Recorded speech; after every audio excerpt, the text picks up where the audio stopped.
Hello and welcome back to the Spots of Wisdom podcast. I'm Shannon from Spot That Dog. And I'm Jade from That Dog in Wrexham. Welcome back, Jade. It's been ages. Been It feels ages. like ages. It's been ages. Right, so today we are talking about where is the best place to kind of get your advice. We've got a couple of like mini subjects, but they're all together in the advice umbrella. So if anyone knows me and Jade, we are what's the word? We like to sit and look at the local Facebook groups. Um, we tend to ping each other several screenshots across the day of those groups of people asking for certain bits of advice. Um, for me, I mean, we all do it. There's all certain things you're always going to go on Google, you might go on social media, but there's certain things that you shouldn't be asking for advice on Facebook Yes. or I don't know, on your local, we've got like a next door app, so like any Yes. neighborhood stuff. And there's definitely certain questions that either need to be straight directed to your vet, or your dog trainer, or just anyone but the general public. Yeah. No, 100. Yeah. I think there are certain things you can ask for tips on. Absolutely. Things, you see posts and it's the equivalent of my dog's legs hanging off. Like, what should I do? And you're like, It'd be why are you not already at the vet? Yeah, that's not a Facebook post. No. Or, my dog's just bitten three children. Can anyone give me some Yeah. tips? No, that's not a No, tip. go straight to a behaviorist. Why are you asking Jill down the road and what she does with her cat? Like, and again, like you said, there are certain things that you can ask on those groups. So like obviously we've both got Dalmatians. Um and obviously nutrition is a massive, massive thing when it comes to Dalmatians. And we tend to find that unfortunately people who are new to the breed haven't necessarily done their research on the breed Yeah. and don't know what they can and can't have. And Um other trainers don't know.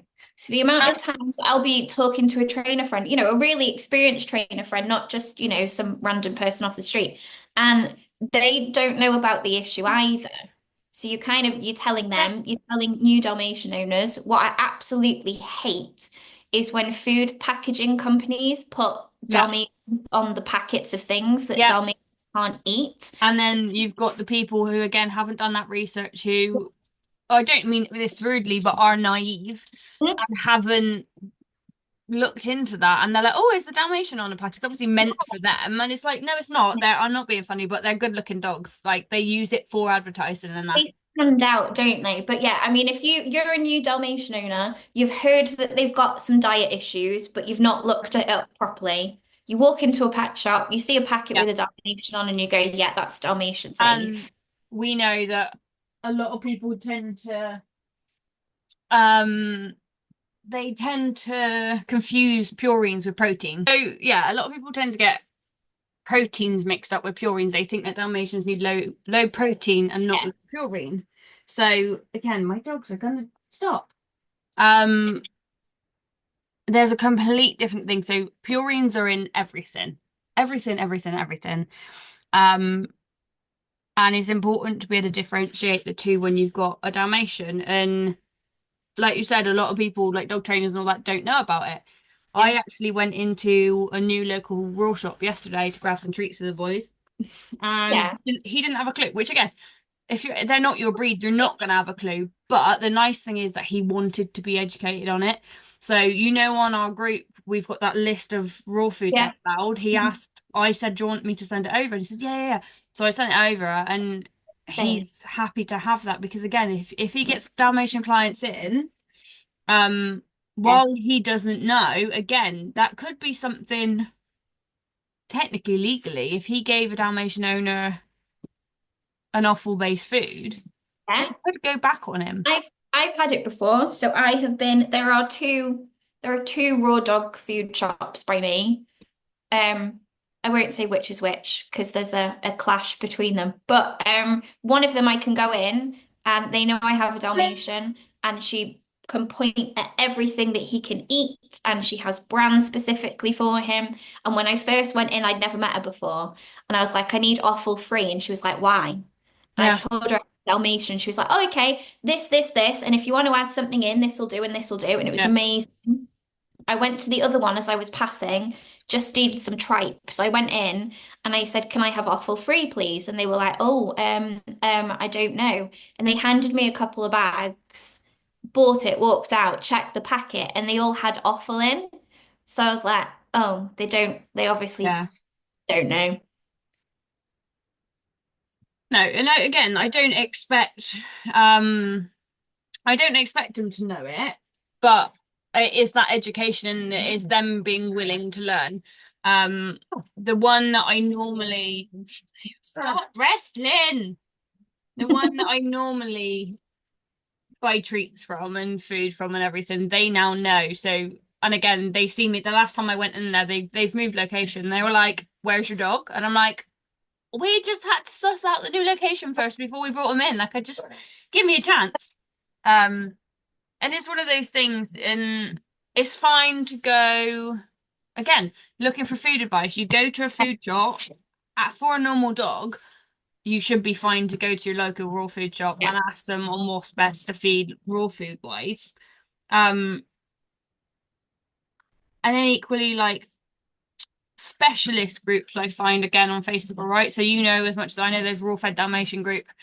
Generally they know what they're on about.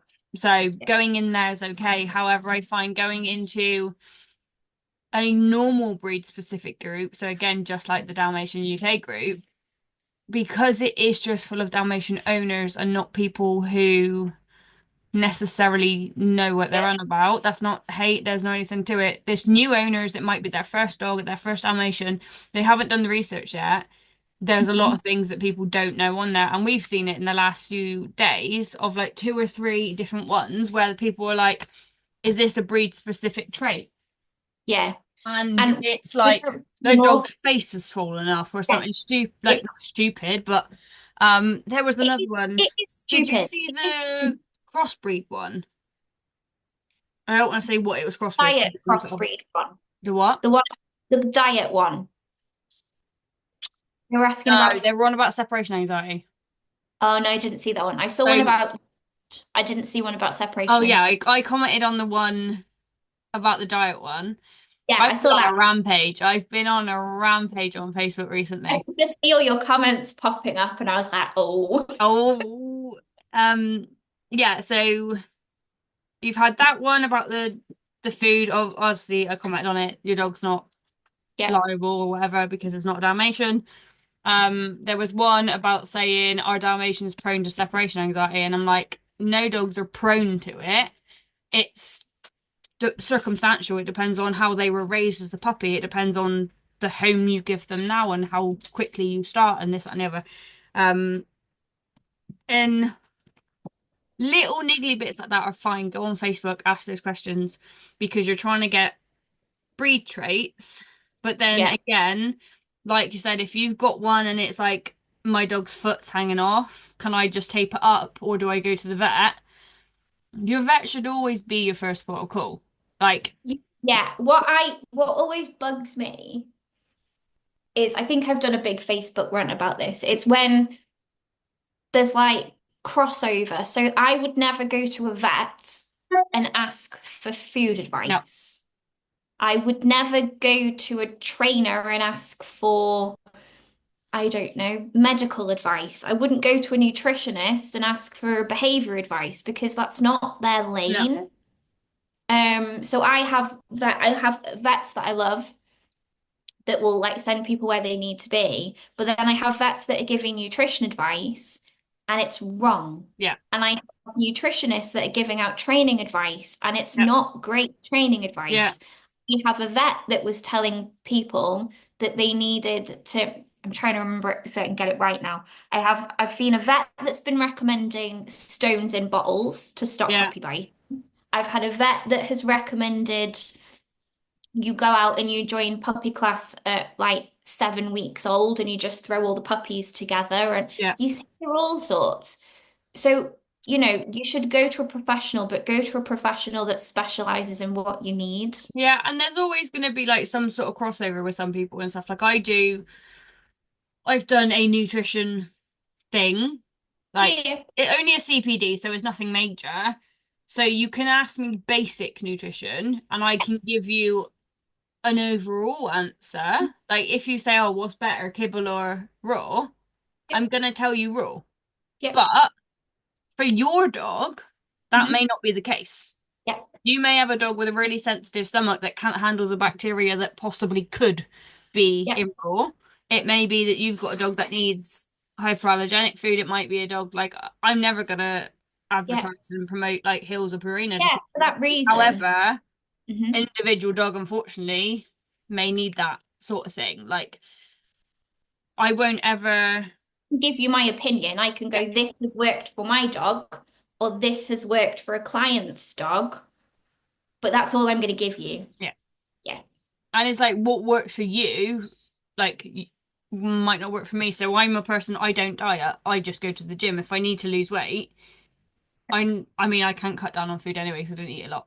But I know I can go to the gym for 6 weeks and be nice and toned up. Whereas it might be for you that you need to do the diet and the gym. Like everyone's different, so there's no point me saying to everyone, "Oh yeah, there's no need to go to the gym." Like, not to go to the, no need to diet. You might as well just go to the gym. Like you'll be fine. But that's not the case. If you've got someone, they might have medical issues. They might have thyroid issues. Like there's things that are out of the control which I don't know about because I don't know their medical history. So the same with the dogs. I'm not going to suggest, right, you should get this because it's chicken based, so it's lower in this, that, the other. Well, that dog might be severely allergic to chicken, but I don't know that. That's not part of my training thing. I don't need to, I don't feed the dog treats, so I don't need to know Yeah. your dietary needs.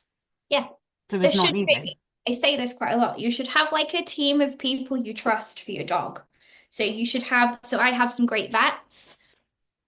They work with me. I have a nutritionist, a dietitian, I have a physio that works with me, and we all just send everyone to each other. Yeah, So you've got a whole picture of the dog. So it might be, because it's happened before, I will be in a class and I will watch a dog do a recall and I'll look at how the dog's doing a recall and I'm like, oh, those legs don't look quite right. The way yeah, that they're putting their legs down or the way that their hips, the way that they're sat, there's something not quite right there. I'd never then go, I think your dog has this. yeah, I will go, here's a video that I've just taken of your yeah, dog. Can you see how this doesn't look quite yeah, right? Here's a vet or here's a physio, go to one. yeah. And you should just have a nice team of people that you trust to work with your dog. Yeah, and you should have someone for everything because again, like it's the same with people. It's easy for your doctor to say, "Oh, you need to go on a diet," but Yeah, your doctor doesn't necessarily know what your daily routine is. Like I know they ask questions and stuff, but equally it's different. Like you might be going to the gym and your trainer's telling you need to eat more protein, but in order to eat that more protein, then you've got to eat more food, but the doctor's telling you to eat less food. Like yeah, you need to go to the specific people who are going to ask the right questions in order to yeah, get the correct advice on what you need. Um, and again, while there are certain specific groups on Facebook, like we said, so we've got a raw fed Dalmatian group for the raw fed Dalmatians, yeah, that's fine. But then to go into that group and say, how do I like loosely train my dog? Well, yeah, right, everyone can give you a couple of tips on how to do it. But what if there's an underlying issue? My dog doesn't lose sleep because he's reactive and he's constantly on edge. He's always trying to find the next squirrel or the next cat. mhm. All of those little tips that people have given you aren't going to work because you've not then faced the other issue that is at hand. I've had so many times people have gone, my dog won't walk nicely on a lead. And you go, okay, yeah, sure, I'm doing loose lead sessions or I'll book a one-to-one or whatever. And you turn up and it's not that the dog won't loose lead walk, it's they're reactive or they're Yeah, terrified or they're in pain or there's something going on to stop them from being able to loose lead walk. And you'll never get them loose lead walking until you fix that issue first. But again, if I'd have just posted on Facebook, my dog won't walk nicely, and someone just goes, oh, we'll put a head collar on it and just yank it, Yeah. like, never gonna fix the issue. Hmm. There are certain groups that drive me absolutely Yeah. mad. And we know one of the biggest things that people do, they just straight out go with the quick fix. My dog won't literally, right, go and put a head collar on it then. Well, that doesn't fix, it fixes the issue, but the minute you take that head collar off, Yeah. like your dog's still gonna pull. Like you haven't trained your dog to walk properly. And it's like someone said to me ages ago, in the sense of why corrections on loose lead doesn't work, because if you're correcting your dog to pull in, fine, but Hmm. you've not trained them to where you want them to be. Yeah. So your dog's not going to learn to walk in a heel because you've not trained it how to walk in a heel. Mhm. Yeah. It's oh, Loose lead walking is one of the most difficult, boring, repetitive Mhm. things that you can train. And I say that to my clients. I'm like, I can't give you a quick fix. I Yeah. can't go, it will be fixed if you practice this for half an hour and it'll be done. And it's You, also finding the technique that works for men, isn't it? Like yes. throughout lockdown, I was doing, what one was I doing? I think I was doing the stop turn around one with Woody through Oh, lockdown. yeah. Yeah. I'm not joking. I did that for probably 3 weeks every day, 10, 15 minutes every day. It didn't work. However, this year, so he during lockdown he would have been a year and a half Mhm. ish. He's 8 this year. This year we've found a technique that works for him, and he doesn't, I don't want him in a hill, I don't care about that, but he's not dragging me along the road anymore. Yeah. Yeah. So I'm one of those, is finding the time in between to be able to Yeah. actually train it. But it took me 3 days of using that new technique for him to learn. Yeah. I have it in puppy class, so I can have, let's say, 8 puppies in my class. And I give a very general, this is how we're going to start lead walking. And then they all start doing lead walking. And then I work my way down the line and I tweak it for every different dog. Hmm. Certain things work for certain breeds. Um, sometimes you have to go faster, sometimes you have to Yeah. go slower, sometimes you have to do turning, sometimes you do stopping. Like there's so many different things. And that in itself, what you've just said, so like having to go faster for certain breeds. So for our boys, so the technique that worked with Woody was lead pressure in the sense of when he hits the end of the lead, he'll feel that on him. He then Yep. has to stop and turn around. I'm not doing anything. It's Yeah. all him just going. He'll feel the pressure on his harness. He's got to come back. Yeah. Um, I was also told that I've got to walk faster. And Mhm. that's not the first time in my life I've ever been told I've got to walk faster. Um, and that's hard in itself because I'm a slow walker. I just mooch. That's just how I do it. Um, so it's not just finding what works for the dog, it's finding what works for the owner as well. And again, if you're just going off of Facebook, people say all of these different techniques doesn't Yeah. necessarily mean it's going to work because again, with a head collar, I know different dogs, like ideally everyone's going to train the dog to be comfortable in a head collar, but we know that's not going to happen. Yeah. I've known dogs who will literally like crocodile death roll if a head collar gets put on their face. Yeah. I yeah, I I want to say I am not opposed to head collars before it comes out like that. I have clients who have, 45, 50 kilogram German Yep, Shepherds, and they're my height, they're 5 foot something. If that dog lunged for yep, whatever reason, it's not safe for them to have hold of that lead, right? yep. I've said it before. I have used one with Management. Woody. Yeah, exactly. Occasionally, very occasionally, I still use it. It is all circumstantial. Um, it's Yeah. a safety thing. If you're using it for your safety, then fine. Mm. It shouldn't be a replacement for training. You shouldn't just stick it on your dog and that's it. It should be right. on my normal walks, the head collar goes on, but when I've got a 10-minute lunch break, I'm going to go outside and I'm going to do some loose lead training without the head collar. Yeah. And then you build it upwards so that then you have less use of the head collar. It shouldn't just be chuck it on and get on with your life. The way I see it, and I explain it to clients as well, is if having a head collar on your dog gets them out more, Yeah, you are then able to take them out more. You're wanting to take them out more. You're taking them to new places. They're having all these new experiences. Then fine. yeah, That's no problem.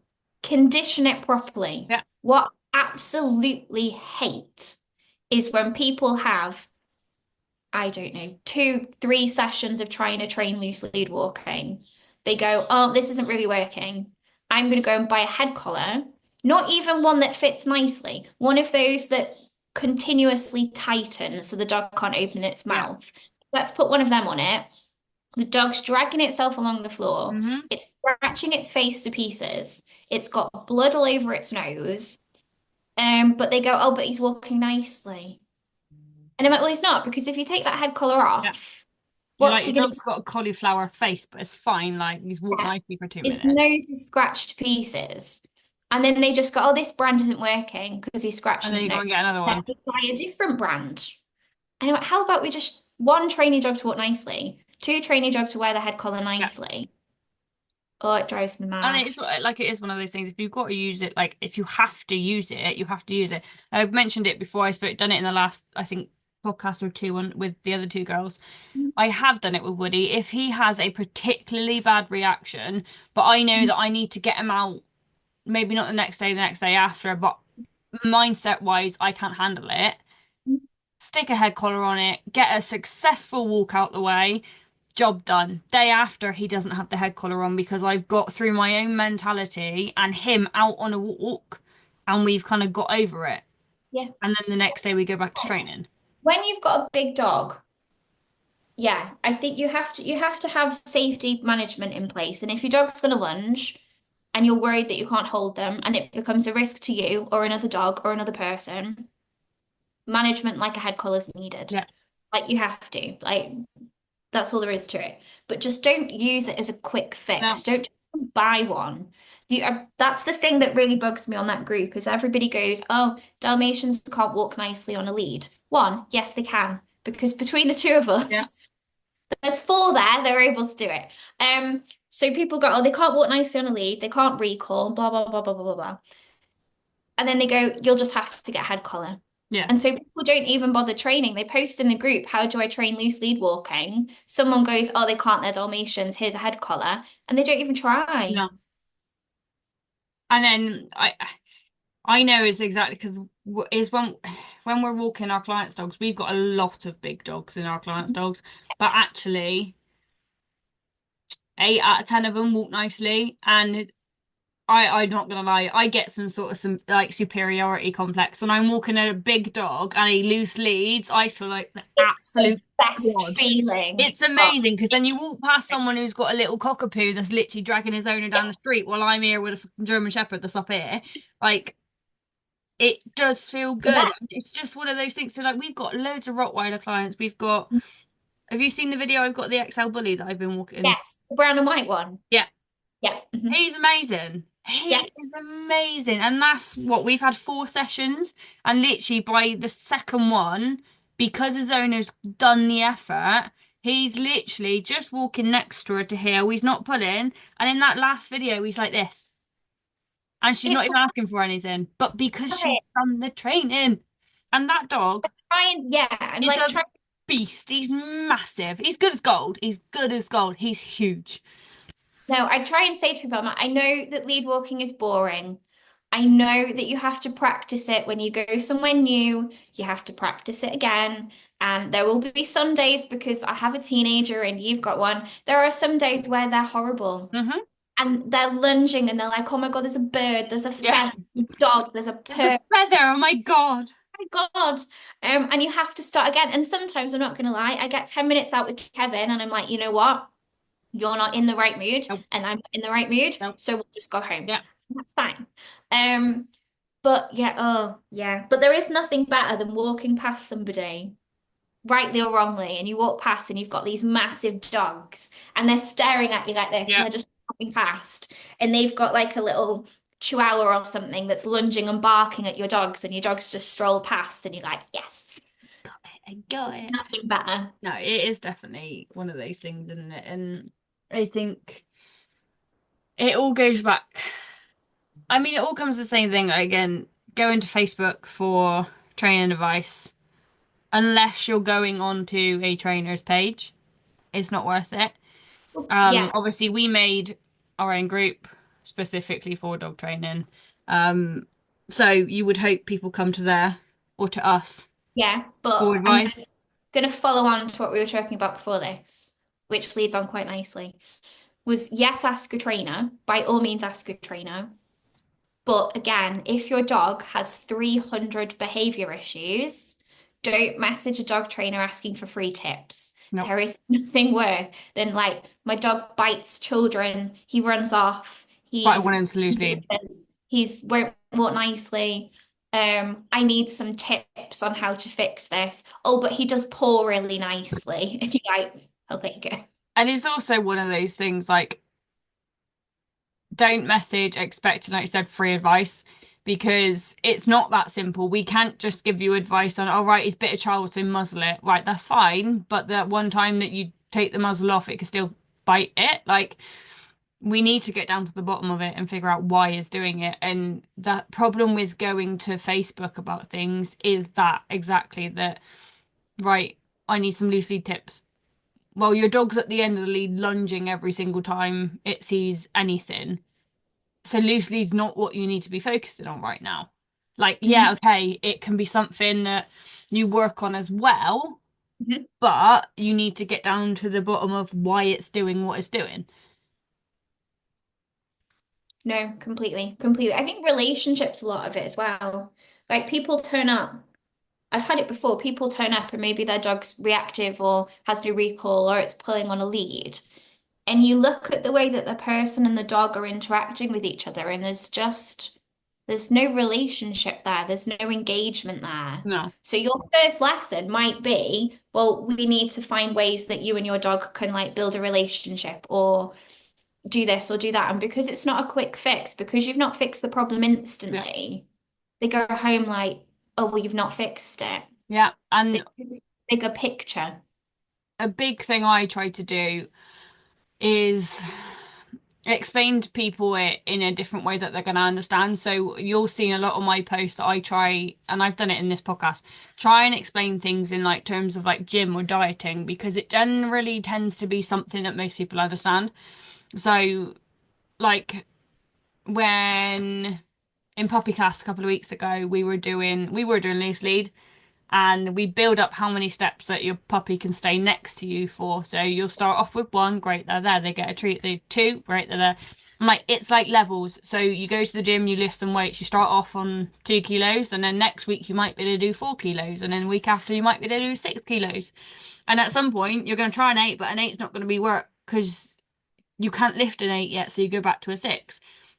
And I try and explain some of my stuff in those sort of terms so that people can understand because it's never a quick fix and sometimes people don't get that correlation when it comes to the dogs, but if you can explain them in a term that they'll understand, Yeah. they tend to get it a bit better. So right, for me it might be I explain to some people about the gym, but it might be also that for certain people I've got to explain about dieting. So normally in the first few weeks of dieting, you lose a shitload of weight and then you hit like you've lost 4 stone and then your Yeah. body's like, it's going to be harder now because you've lost most of the weight. Like you've got to keep pushing. Now's the time you've got to go to the gym and you've got to diet or whatever. Like with anything, you hit a plateau where now you have to work harder. Like it's not been easy, but you've sailed through it and at some point you've got to work harder to be able to get where you need to go. Yeah. What I also try and explain to people as well, because it sounds really common sense, but people forget your Hmm. dog is an animal. It's not a robot. Yeah. So some days it's going to wake up and go, I'm tired. I don't feel very well. I'm not in the mood to do this today. And so the progress that you'd made yesterday isn't the same as the progress that you've made today. And Yeah. for some people, that's enough to go, well, this isn't Yeah. working. Whereas actually just take a step back, go, oh, my dog's not in the right mood today. Let's write it off and let's Yeah. try again tomorrow. Like don't get in a faff about it. One of the things that drives me a little bit mental though is when a client asks you something, how do I fix this? Or my dog's not doing that, how do I teach this? And you give them your opinion, your advice, Yeah. and then they immediately shoot it down. Yeah. So I've got a couple in classes. And what happens is they go, oh, my dog can't do that. So I go, right, well, have you tried doing this? Yeah. Or have you tried giving them a little bit of space? Maybe just taking a couple of steps back. Maybe we could try a different reward. Maybe we could do this, we could do that. And they immediately go, well, that's not going to work. Yeah. I mean, you How know the do you know message. it's not going to work? You know the message that I got yesterday, and I'm not gonna pull it out, but it's one of those like in all of my classes, and I say it every single class, I'm like, don't worry if your dog doesn't do it in class. That doesn't matter. Like, it's a new environment. Some dogs struggle in a new environment. It may also be that your dog performs better for you than they do your partner. It might be that your dog's really not feeling it. Mhm. Um, there's different things, different factors. So I'm like, just listen and take the stuff home. Like, you've got a week between now and next week's class, to be able to practice that. So Yeah. like, don't worry if they don't do it in class, because some dogs just don't like that environment, whereas others thrive on that environment.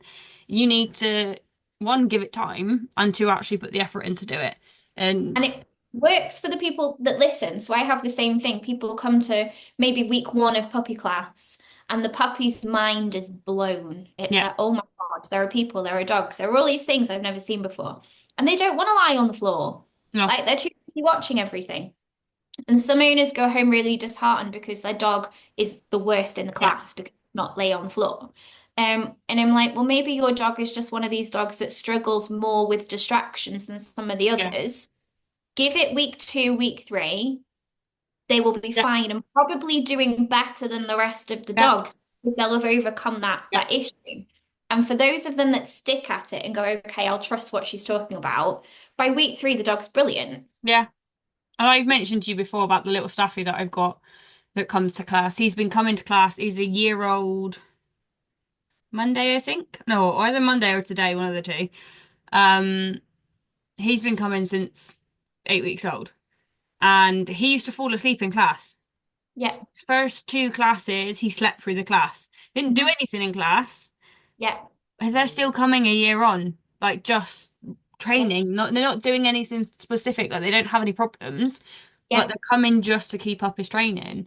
And it's one of those, you don't, just because they don't do it well in class to start with doesn't mean that they won't ever.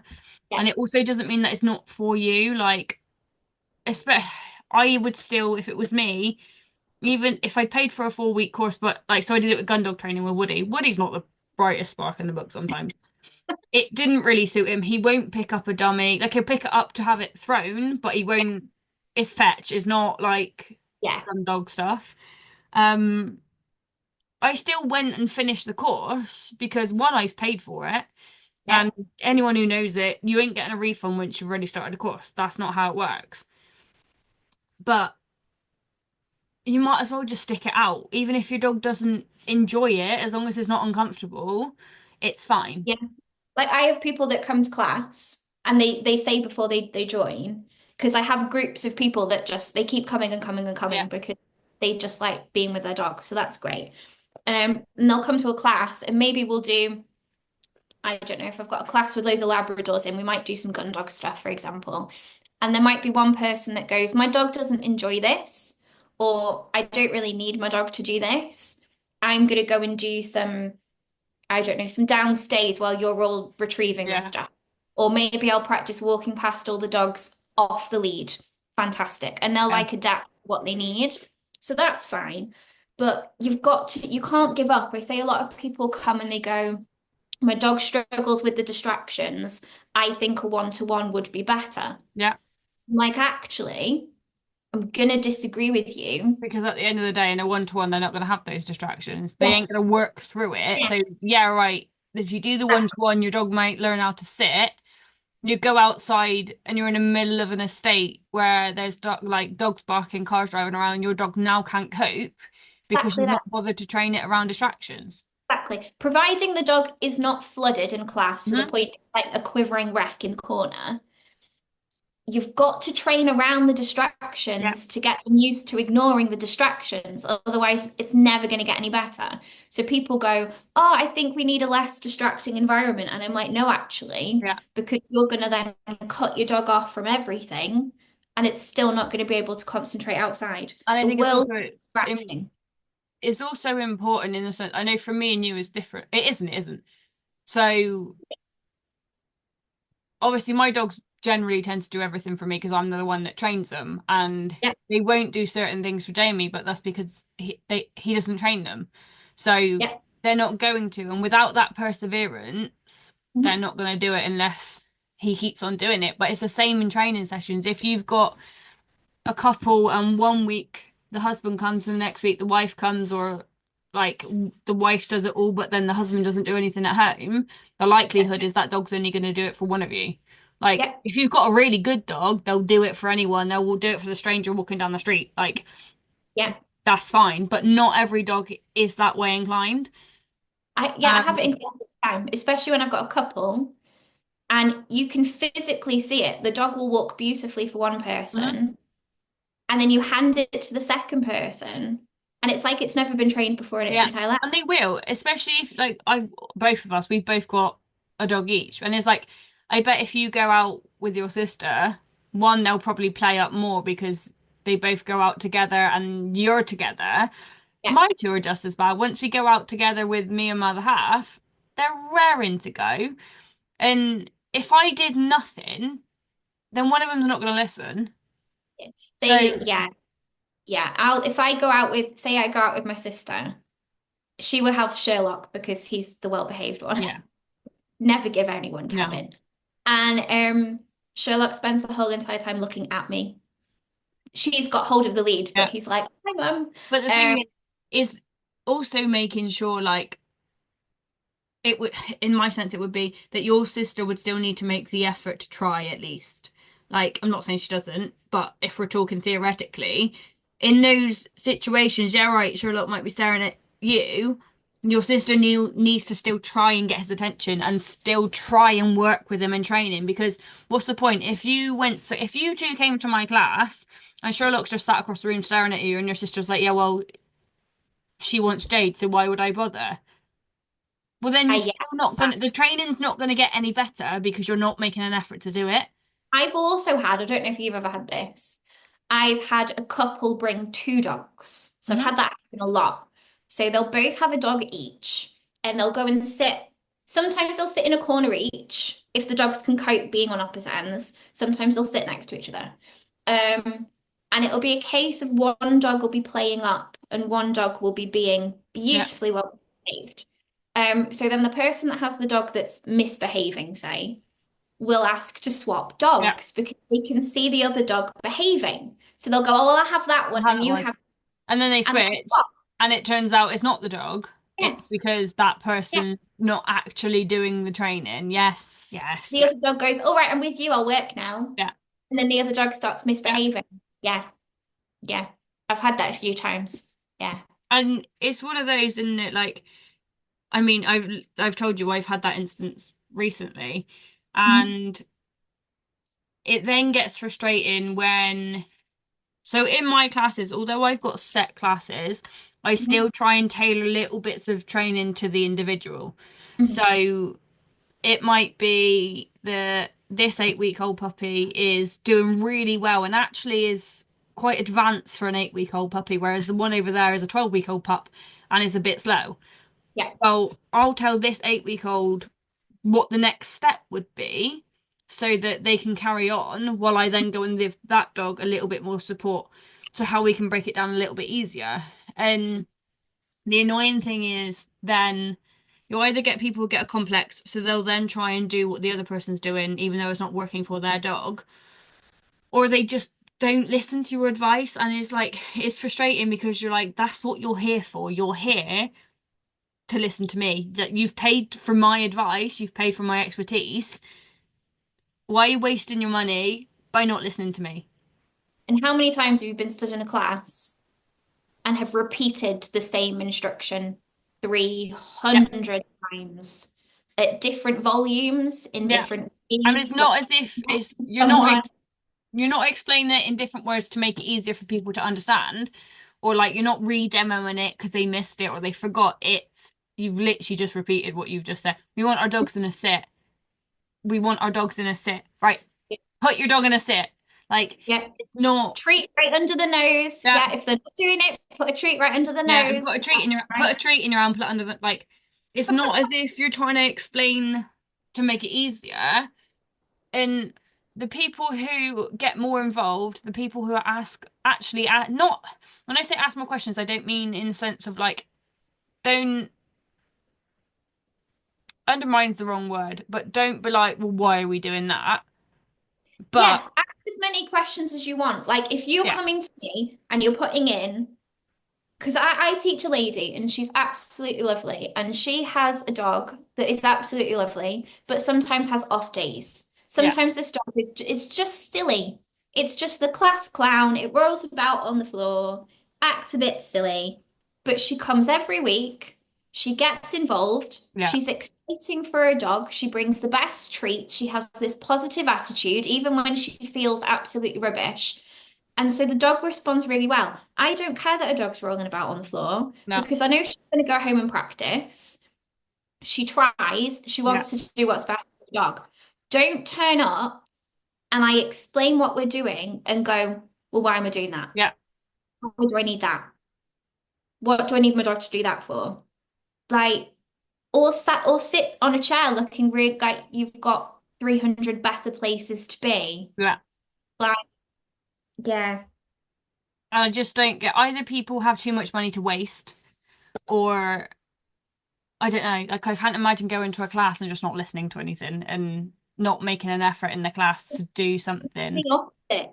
Doing the opposite of what you've been told. Yeah, Like, don't pay me to say this is how you'd solve that issue, yeah, to then come in the week after and go, oh, well, Dave, my neighbor, has actually yeah, told me to do yeah. this. And So the I'm thing going to is, do it. it's fine to do certain things and be like, right. So if I was having a one-to-one with a client and I said, right, I want you to teach your dog how to heel, and they're like, well, I don't know if I want to do that. Mhm. Tell me why you don't want to do that. We'll have a discussion about it. And if we both then agree, right, a heel isn't right for you, we'll Mhm. train something else. Yeah, But I'm more than happy don't, to yeah, adapt. Yeah, tell me why, justify it. It's like I teach a few dogs that go to Ringcraft. yeah, And so I come in, and the first thing we teach in a puppy class, if they don't already have it, is a sit. yeah, We go, let's work on a sit. And I will have a few people that will stand there and go, I don't want to teach this. yeah, And I go, okay, why? We do Ringcraft, and I'd rather their in go-to, a their all stand. behavior is a Yeah, stand. So I go, okay, we'll work on that for you. And they go, all right, okay. Like, I'm not going to argue. It's your dog. You need it to do what you need it to do, but justify it. Don't just sit there and go, oh, I don't want to do that. Or don't moan that we're using food. yeah, I get that so many times. yeah. And it's like, oh, I didn't realize we would use this much food. I'm like, well, I always say it like, it's in my welcome letter. When you think you've got enough treats, bring more because you're gonna Oh, need I more love than you it. think. And Yeah. then on the start of puppy class, I'm always like, right, well, you are going to use a lot. If you're worried about feeding your dog too much, then bring kibble next week and Yeah. part of their meals. But I was like, but they're also puppies. They Yeah. need the food. They're not going to get fat. Like Yeah. they're going to burn that off a lot quicker than anything else. Mhm. Yeah. No, I get that. It's just you get those little sarcastic comments, don't Yeah, you? Oh, well, I'll do anything for chicken. I'd do yeah, anything for chicken. You go, okay, yeah, fine. But it's working though, isn't it? Because your dog's yeah. behaving. Yeah. And No, I it's that, and it's trying to explain to people like they're like, oh well, why do they need so many treats? I'm like, well, why do you need to be paid to go to work? Like we don't no one does anything for free. Like there's always something. It's off so can you have you watched Friends? I'm assuming you've watched Friends. You're not one of the weird ones that hasn't. yeah, I've seen more. the line that Phoebe says, and she's like, there is no good deed. No, Yeah. what is it? No unselfish good deed. So basically, right, you might go and volunteer, but it's selfish because it makes you feel good. Yes. Yeah. It's the same sort of thing. At the end of the day, you Yeah. don't go to work just for the sake of going to work. You go to work to get paid. So your dogs aren't just going to do something for the sake of it. Yeah. Like, there's always going to be some sort of benefit. You throw a ball for your dog, they're going to fetch it because they like the game. They're going to bring it back. They know they get to chase the ball again. They don't do it just because they think, oh, well, my human's going to like this. Like, I'll bring the ball back for my Yeah. human. It's not that. They know No. that if they bring it back, the ball gets to go again. Yeah. So 100. it's that same sort of thing. If you want your dog to sit, if you want your dog to learn how to walk nicely, or you want your dog to learn to come back, you're gonna have to give them a treat in order to do it. And the amount of people that I know that they don't take treats out on a walk, I'm like, why? Like, why? That's one of my, yeah. So like they'll come to Don't drive class. your car without fuel. Like, Yes. They come to class and their dog walks perfectly. Whether it's inside the hall, whether it's in the car park, whether it's down the street, their dog walks perfectly. And they go, oh, but they always do it here. They don't do it anywhere else. And I go, okay, so are you practicing at home in exactly the same way you're yeah, practicing here? Are yeah, you doing the stop starting? Are you doing the feeding? Are you doing the eye contact? And they go, oh, no, we don't do any of that at home. yeah, And I'm like, why? Like, why have you paid to come to this class to then not practice what we're doing yeah. outside of the class? I just, again, I don't see the point while people ask for all of that advice. They waste their time and effort into searching for a trainer and then Hmm. waste money in either paying for one-to-ones or paying for classes to then just ghost you or something like that. Like at the end of the day, right, fine, I don't care. I've got your money. Like if you don't want to reply to me, it ain't no, I don't care. It doesn't Yeah. bother me. Um, but I just don't see why you'd waste your time and your effort doing it if that's not the case. Like it's just, I don't know. No, I completely agree. I say to people, I go, I can give you all the advice. Like, as long as you're practicing, I will give you all the advice. I will send you all the videos. I'll send you as many messages as Yeah, you want. Like, that's fine. you But if want you're not them going to listen to like me, you want it yeah, back, don't you? yeah. But I'm like, if you're not going to listen to me, you might as well just take that money you've just spent on a puppy Yeah, class and go and throw it in the nearest bin. yeah, Because if you're not listening, there's no point, is there? yeah. It just makes no sense in the slightest. It's like I can give you hundreds of examples, but it's still they're all the same. It is no point. I don't see the point in any of it. Don't go on Facebook, ask for advice and ignore it all and go for the easiest one. Don't consult your vet for nutrition advice and then it not work for your dog. Don't ask your nutritionist for behavioral advice and then the only advice you get is to change their dog food. Like, yeah, okay, that can help, but that's not the be all and end all.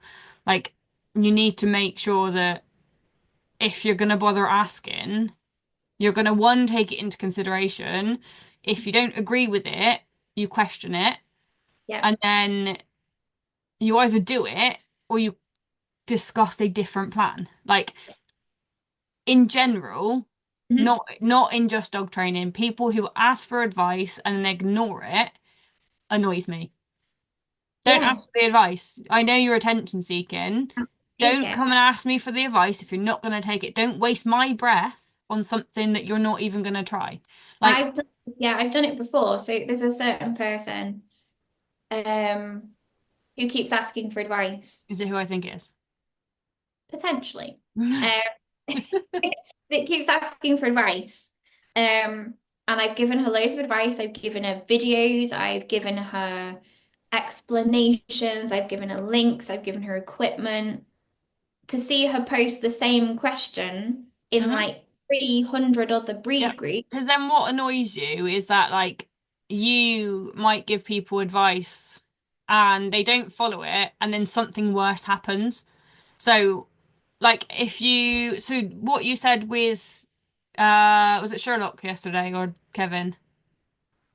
Sherlock with the being sick. Sickness, yeah. So if I told you don't do it or feed him or whatever I said, and you didn't do it. And then this morning, literally, he's killed over because he's starved. He's not. Don't worry. He's just got He little wasn't bit of sick this sickness. He's morning. got hunger. So I told you. Wasn't sick this morning. Told you. I woke up and I was like, he's not being sick. What time is it? 7:15. Yes, we've Yeah. done it. So, and it's one of those things like if I'd given you the advice and then you ignored it, and then this morning you had to go to the vet and the vet told you the same, and it's like, if you just listened to me, you would have saved your money for a vet trip. Like you didn't need that. If you just listened to me in the first place, your dog wouldn't be in the vet. One of them, right? One of them that really, really annoys me is when people come up to me and they go, I've got a boy dog and I want to get him neutered. And I go, knowing your dog, please don't Yeah. get them neutered.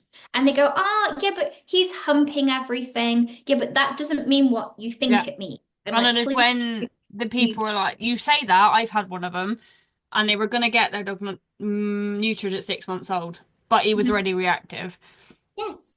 And I Yes. went, Like, do it. I was like, you really need to like reconsider. I don't think they got him done in the end, but it was like, oh yeah, but the vet said. I don't give a fuck what the vet said. At the end of the day, I'm telling you now, as your dog trainer, who knows dog behavior, if you get your dog done and you take away all of his testosterone, which is his confidence, Hmm? you're gonna end up with a shell of a dog. Yeah. Yeah. I've had it before. They go, oh, he's humping everything. And I'm like, yeah, but that could be 300 other things. Let's do a one-to-one, not Yeah. get him neutered. And No, I'm I going to get think him neutered. people don't seem to understand that hormonal humping, as in like sexual humping, doesn't happen very often. No, It's it very doesn't. rare. It doesn't happen very often. It doesn't. You gotta think, bitches have two standing days, so they only have 2 days where they're actually fertile to get pregnant. Yeah, So the likelihood doesn't happen. not very often. No, not very often. But No. people don't seem to understand that. And it's always in like a daycare like Ugh. environment.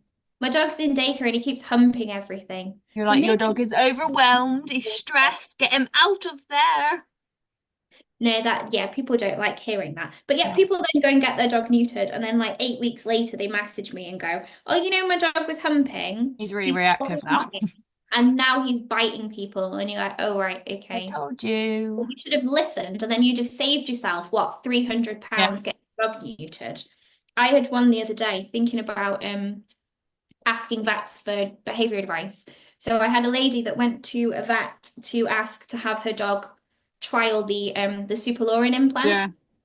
And the vet looked at her and went, you've got an adolescent dog, he needs more exercise. And she went, well, he gets a fair amount of exercise anyway. And they were like, no, he needs a good sort of 5 hours running a Ugh. day. And she was like, how on earth am I going to fit that in? So she came to classes and she was like, do I really have to walk my dog for 5 hours a day? Is this my fault? And I went, no, please don't walk your dog for 5 hours a Can day. you Like, imagine the joint damage your dog would have if you walked it? Like occasionally, yeah, you might want to go on a hike with your dog on a weekend, that's fine. yeah. But if you walk your dog for 5 hours, and it really annoys me that, I mean, I know you're on the same par as me, that just because we've got Dalmatians, they don't have to be out all day, every day, going absolute loony bin. Like I did it. So both boys had a walk in the morning yesterday, and in the afternoon they were a bit loopy. Yeah. So I took them out into the garden. I Mhm. chucked a load of treats across the grass, and I chucked a load in the paddling pool. So Bucky was treat bobbing. They were Yeah. knocked out. After half an hour, they were out cold. That's my go-to when they're wired. Yeah. And I'm like, well, you've had a little bit of something today. Here's some treat Yeah. scattering. And generally, if they're Yeah. wired and then you then take them out on a walk, that's not going to chill them out No. because they're just, granted, if I hadn't taken them out on a walk already, Mhm. it would have been different because, yeah, they probably did need a walk, but they had a walk in the morning. My dogs don't get 2 walks a day. They never have done. Yeah. Um, and it's like we've discussed before, the more you take them out, the more of an athlete you create. Like, This dog in question was one prone to hip and leg problems. yeah, So I'm like, if you're taking it out, and I don't even think, no, it's just over a year old actually. yeah, And I don't like taking that dog out for 5 hours of running a day. yeah, And then we looked at him in class and they suspect that he's got some kind of leg issue. The way he was kind of like bunny hopping on one Yeah. leg. Um, and then what did they say? They couldn't examine him because he was too excited. He's a big bouncy adolescent Labrador. Yeah. Like he wants to say hello to everybody. So they took him in, and the vet went, "Well, we can't examine him, so I'm going to give you some pain meds just in case." And so they came out, charged more because the vet wanted 3 appointments rather than one, Right. charged for pain meds that they don't even know if the dog needed or not, were told to walk the dog 5 hours a day and not recommended the implant. They point blank said, "We're not giving it to him." And then they sent them away and went, "You need to see a trainer or a behaviorist. Go and see Jade down the road." And she was like, Right, I have done. "You go to Jade and she's And recommended it." again, I think that's the another annoying thing is people happily bounce from trainer to trainer. I've done it. I Yeah. mean, I'm not the example I'm trying to give because people are bouncing trainer to trainer because they don't agree with what they said. With mine, it's all been circumstantial. Like one Yeah. trainer stopped working weekends, and the other one we got so far and we couldn't progress anymore because of certain things. And like the one that I work with now with Woody is a clinical animal behaviorist, so she's up here level wise, and she can give me meds and all that. I can't prescribe meds because I'm not a clinical animal behaviorist. So I can say go and talk to your vet and see what your vet says. I Mhm. can't prescribe that. But Yeah. like people who just bounce from trainer to trainer to trainer to trainer just because they haven't agreed with what they've had to say, like it doesn't make any sense. But then what you find is they won't question the vet. It's as No, if like they don't. the vet's Yeah. holy, the vet knows everything. It's not, and like go and get a second opinion because like I mean, touch wood. I've Mhm. not had enough, like, I've had enough issues with my boys, but not anything I've needed a second opinion on. Yeah. We've been referred to specialists, Mhm. but I've not had to question an original vet's opinion. However, if you don't trust that vet's opinion, you can do that and you should do that I, because, I think I've said to you, or at least I've said to clients, I love my vets. I rave about them constantly. They're fantastic. They're a bit pricier than a normal mm, vet, but I'll pay that because I trust what they're telling me. And I say that to clients. I'm like, yes, I love the vet practice as a whole. There's 3 vets there that I absolutely love, yeah, and I will request to see yeah, one more than the other. And they know that, and I will go and see them. And I will specifically request to only see one of those yeah, three because they know me. They know I'm going to ask 300 questions. They're prepared for me when I turn up. And they're also really, really receptive to training advice. yeah, So I can go in with treats and they're happy to do whatever I advise them to do. I had one of the vets there was giving out slightly dodgy puppy socialization information. yeah, So I just messaged them and I said, "Hi, I've heard this about your practice a couple of times." And they went, "Oh my God, that's absolutely not what we recommend." yeah, And they were quite happy to give that person some yeah, training. That was amazing.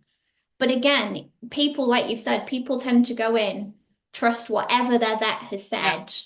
And what you've got to remember is the vet has seen that dog for like 5 minutes yeah, in an environment that most dogs are yeah. absolutely And terrified in. it was like was explaining to one of my team members yesterday, in like, and like what you've just said, they see him for 5 minutes. So if your dog's showing some lameness, you're gonna get a trot up.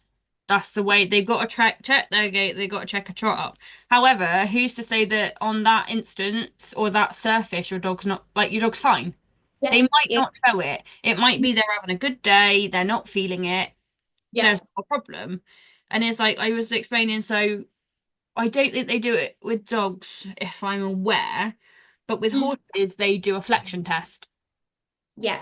So essentially, they grab their back leg, they lift it all the way up here, they Mhm. kind of compress it, and Yeah. then what you've got to do is as soon as the lets go, you run off into the trot up. And it's like, well, Okay. there's a mix on that now, and if there's anyone horsey listening to me, they might have a different opinion on it. But I understand what these people are saying is that if someone had hold of your leg and then told you to run away as soon as they let go, you're not going to run in a straight line. You're going to hobble around for a minute because your leg's gone all funny. And Yeah. like, Yeah. it's one of those in that, like, don't listen to straight particular advice because it's not always going to work for every dog. It's not going to always work for every person. Like, just because your vet said this doesn't mean that that's what it is. Yeah. And again, it's all based on their experience as well. Like, same with us. We see a reactive dog, we might have a go-to method that we start with. That Yeah, doesn't mean that we won't tweak it. It's the same with a vet. If they've seen, I don't know, the same leg injury 300 times and they've treated it the same way 290 times, yeah, that's what we're going to start with. yeah, But yeah, I find a lot of people trust their vets, which, you should do. But if it's for behavior advice, not so yeah, much. yeah, If it's for nutrition advice, not so much. Like I have some vets that agree with my raw feeding and I have some that don't. But my dog goes in, yeah, he looks happy, he looks healthy, and they're like, okay, fair enough. yeah. Yes, it is a very mixed one on all of that, isn't it? But I just think just go careful, everyone, on we are going to end it soon now, but just be aware on where you take your advice from. Yeah. Um, Ideally, if you need special advice, then go to the right specialist. So that's the reason that there are trainers, there are physios, there are chiropractors. They're two different things. Mhm. That's why you've got uh nutritionists. That's why you've got vets. That's why you've got specialists. Like with Woody with his back, he had to go to the orthopedic specialist because that's not just a normal vet. It's a specialist in what there is. So going to your vet for training advice isn't really the way forward as such. In the same way, you shouldn't ask me about medical conditions. Yeah, It's not where I'm trained in. yeah. But yeah, Facebook groups for advice. Try to avoid. Try to avoid. Yeah, especially because, like you said, especially breed specific groups, sometimes you just have people in there that don't even have that breed of dog. Yeah. They're there Or because it's they like like breed of dog. the one that baffles me is the crossbreeds. Yes. So you've got, oh, I've got a collie cross Dalmatian, this, that, and the other, and I'm like, all of that goes out the window because you've got a crossbreed. Like, there's no point asking people because even if you ask another owner who's got a collie cross Dalmatian, their dog's not going to be the same. Well, your dogs are different. My dogs are different. They're the same, Exactly. are different. Yeah. My And two are literally polar opposite from each other, so it's yes, never straightforward. not. And I hate that whole it's breed specific thing. I get it with the deaf thing a lot. My dog won't lie on a cold floor. Is that because he's deaf? My dog jumps up. Is that because he's deaf? And everything's blamed on the deafness. And I'm just like, no, that's a dog training issue. Or That's it's not. like people when they blame the dog's behavior on the fact he's not neutered. Yes. You're like, no, it literally makes no effect on it Yeah. whatsoever. Yeah. Or I think what people do, people are quite clever now, is they'll ask for advice on a Facebook group, but they'll comment at the bottom and go, "We are due to see a vet. We are due to see a trainer." And I'm like, "Are you really, or are you Yeah, I just don't putting see the point. If you're due to see a vet or see a trainer, then why are you putting on Facebook for advice? Like, just wait till you see a vet or your trainer. keep comments? My dog's leg's hanging off. We're due to see a vet next week. What can I Yeah. do?" And so people Go don't shout, tomorrow. "You've got a vet." Yeah, yeah. I think that's what they do it for. But No. yeah, some of them. No. Right. We should screenshot the best ones. Oh yeah, we've got a whole. If everyone could see our WhatsApp, you would have a giggle. It's great fun. It's great. It's hilarious. It gives us our content, guys. So if we've said it on the podcast, it's very likely that we've seen it somewhere on Facebook. I mean, it's always like you message me and I'm like, oh God, is this going to make me angry? Wind me up. I just adding a little spice to your day is fine. Right, guys, we're gonna have to leave it there for today. Thank you for listening. Don't forget to like, share, and follow, and we will be back soon. Thank you very much. Bye.